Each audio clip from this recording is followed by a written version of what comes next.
Hello people! For today's video ay magluluto po tayo ng sinigang na pink salmon. Wala nang patumpik-tumpik pa at pumunta po ako ng supermarket para po bumili ng salmon head.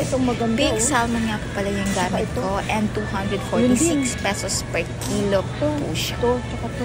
Ang ganda. Fresh na fresh. If you want, meron din pong salmon flaps which is 478 pesos per kilo.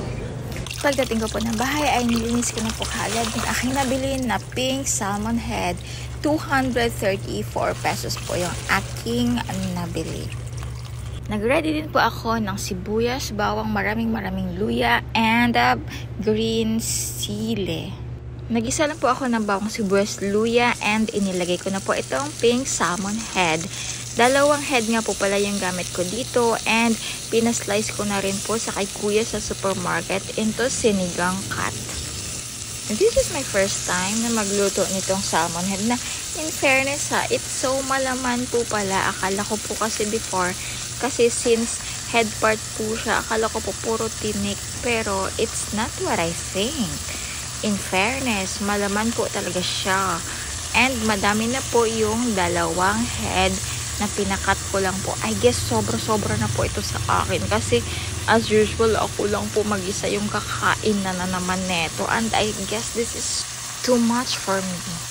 This is how it looks like after I guess 5 to 10 minutes of simmering. And sinimmer ko lang po siya sa super hina-hina na apoy. And sinadya ko po na medyo patagalan para po mas malambot po siya.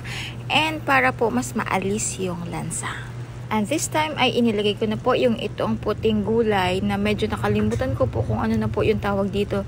Pero yung puti po siya na mahaba na medyo hindi ko po maiintindihan yung lasa. And this time ay medyo perfect na po yung texture ng sabaw and it looks yummy. Habang nagluluto po ako ng aking ulam ay isinabay ko na po yung pagsasaing para po sabay na po silang maluto and after that magiging happy tummy.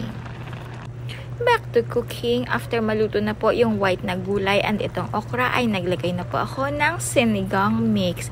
Unfortunately ay wala po ako nakitang sinigang mix sa miso, kaya po regular na sinigang mix na lang yung aking ginamit dito. And this makes the flavor so yummy. After ko pong mailagay yung sinigang mix, ay sunod ko na pong inilagay itong mustasa. And for me, I guess, sa mga ganitong klase na medyo malalansa na isda, perfect po talaga na mustasa yung gagamitin. For me lang ha, kasi po yung flavor ng mustasa ay nakakatulong po siya para nakakabawas na rin po ng lansa. Since I don't feel that well, ay bumili na rin po ako nitong pongkiat na magandang source of vitamin C. As usual, thank you for today and see you on our next video. God bless us all, people. Bye!